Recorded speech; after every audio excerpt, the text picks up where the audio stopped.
Si vous voulez développer votre autodiscipline, vous feriez bien d'écouter les paroles de Marc Aurèle.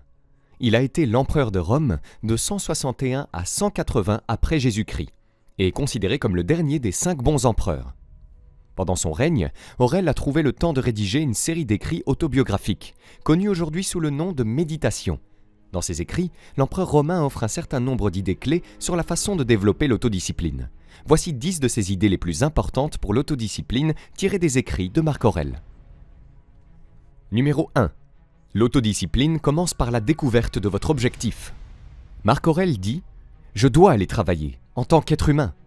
De quoi dois-je me plaindre si je dois faire ce pourquoi je suis né, ce pourquoi j'ai été mis au monde ? Ou est-ce pour cela que j'ai été créé, pour me blottir sous les couvertures et rester au chaud ?» Marc Aurèle croyait que nous avons tous un but, quelque chose pour lequel nous avons été créés. Il est de notre devoir de réaliser ce but, car c'est ce but qui nous fait sortir du lit chaque matin. Si vous avez une idée claire de vos objectifs et de la façon dont votre tâche s'y inscrit, vous avez beaucoup plus de chances de les atteindre. Par exemple, disons que vous avez un pneu crevé et que vous devez le changer. Votre objectif est clair, changer de pneu aussi vite que possible pour pouvoir continuer votre route. Vous allez accomplir cette tâche, quelle que soit la fatigue que vous ressentez. La plus grande source d'autodiscipline est d'avoir une raison d'accomplir la tâche.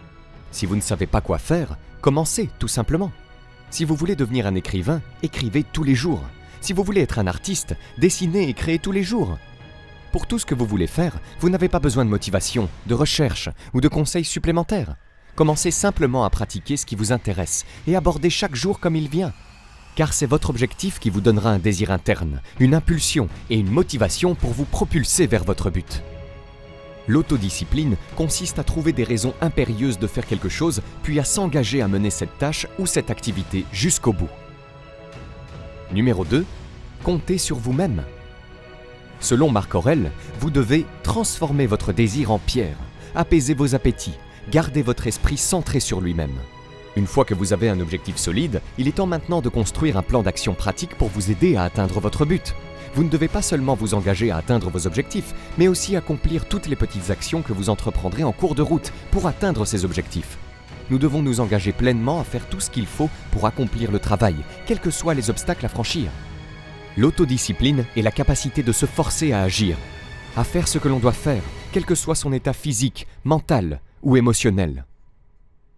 Tout ce que vous voulez dans votre vie, tout ce que vous voulez avoir, être et faire, dépend de votre capacité à prendre les mesures nécessaires pour atteindre vos objectifs, que vous en ayez envie ou non. Vous pouvez commencer par élaborer un plan d'action efficace qui comprend une date limite pour la réalisation de votre objectif. Ce plan doit également être construit sur la base de mini-étapes qui décomposent votre objectif en morceaux gérables. Les mini-étapes vous permettront de travailler à l'atteinte du résultat souhaité par petits morceaux et par bloc de temps. Cette tactique vous met à la place du conducteur.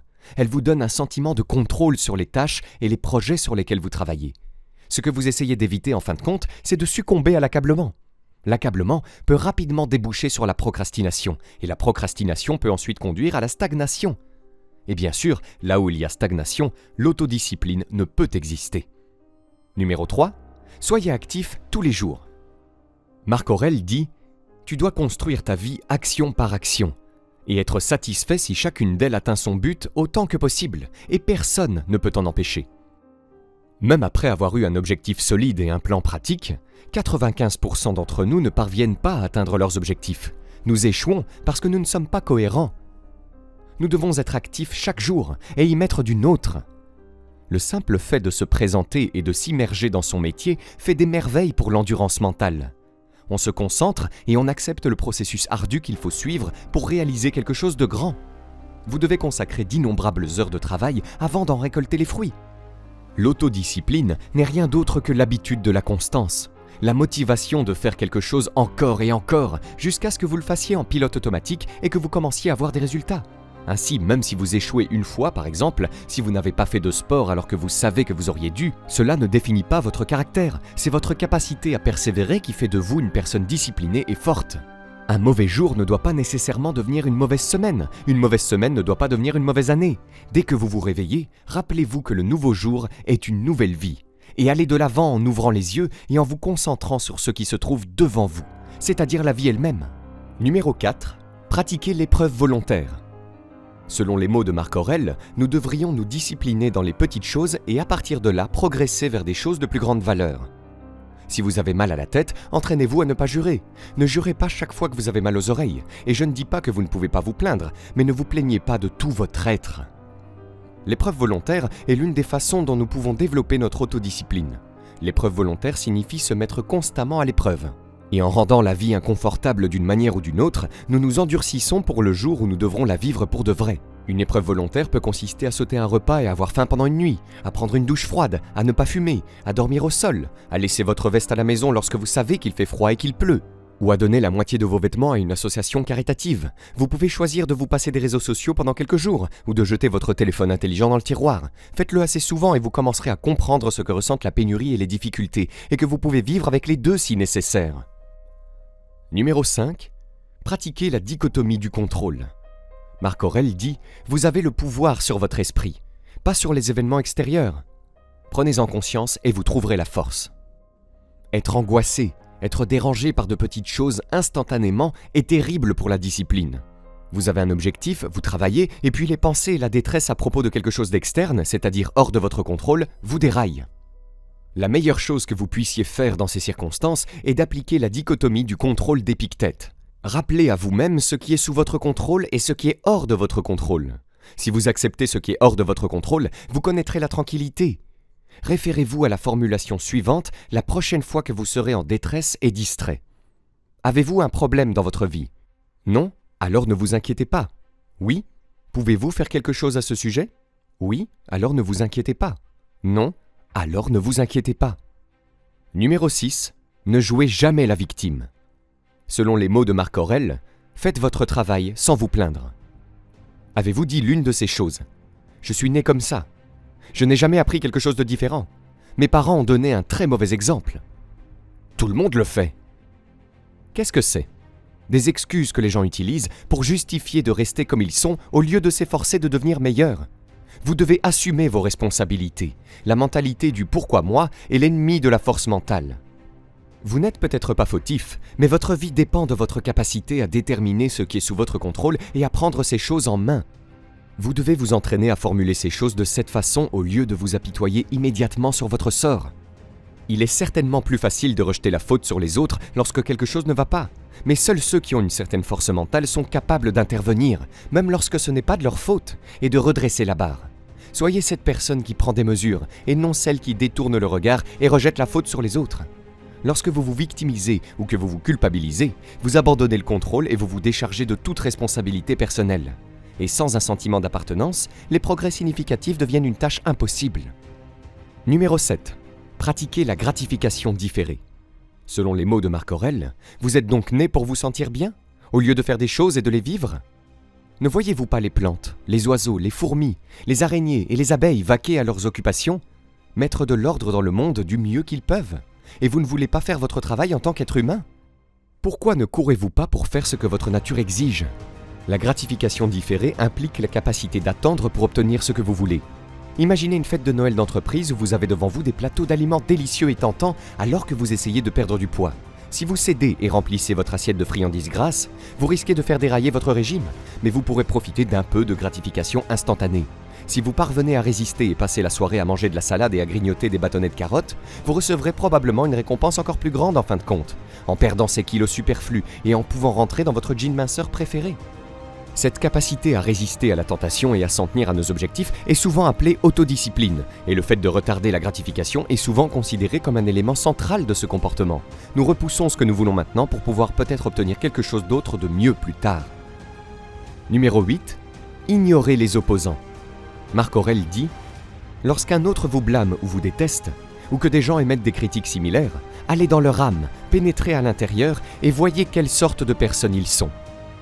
Tu t'apercevras qu'il n'y a pas lieu d'être angoissé à l'idée qu'ils aient une opinion particulière de toi. Chaque fois que vous sortez de la norme et que vous déclarez, ne serait-ce qu'à vous-même, que vous croyez avoir un but spécial dans la vie et que vous allez faire tout ce qu'il faut pour l'atteindre, vous attirerez les récalcitrants.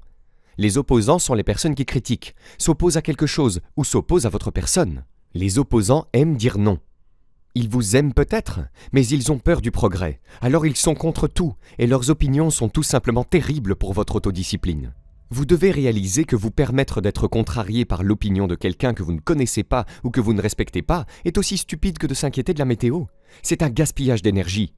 Leur voix ne mérite pas d'être entendue. Ne confiez pas votre tranquillité d'esprit à des personnes extérieures qui peuvent la perturber à leur guise. Vous devez rechercher activement les commentaires honnêtes de ceux que vous respectez. Mais si quelqu'un a l'habitude de dire du mal de vous, ignorez-le. Numéro 9. Trouvez des personnes sages à imiter. Marc Aurèle dit « Il sera même utile de fréquenter des hommes de bonne réputation, afin de modeler votre vie sur la leur, que vous choisissiez quelqu'un de vivant ou du passé. » Il est temps maintenant de regarder vers l'extérieur pour trouver des réponses qui vous aideront à renforcer votre autodiscipline. Plus précisément, identifions des modèles de vie à suivre. Vos modèles peuvent être vos amis, votre famille, vos collègues qui ont déjà atteint l'objectif que vous vous êtes fixé. Posez-vous la question. Qui fait cela en ce moment? Qui a atteint cet objectif avec succès? Qui a réussi à maîtriser cette habitude? Qui a réussi à effectuer ce changement? Qui a l'autodiscipline nécessaire dans ce domaine? Et que puis-je apprendre de cette personne qui puisse m'aider dans mon cheminement? Prenez le temps de demander à ces personnes comment elles se sont disciplinées. Demandez-leur comment elles ont mené à bien des actions spécifiques qui leur ont permis d'atteindre le résultat souhaité. Ensuite, utilisez leur expérience pour vous aider à vous discipliner tout au long de votre propre parcours. Numéro 10. Passez honnêtement en revue votre journée. Selon Marc Aurèle, voici les caractéristiques de l'âme rationnelle. Conscience de soi, examen de soi et détermination personnelle. Elle recueille sa propre récolte, elle réussit dans son propre but. L'une des meilleures façons de devenir plus discipliné est de vous examiner minutieusement et de trouver vos points faibles. Soyez brutalement honnête et profitez de ce moment pour vous connecter à votre subconscient.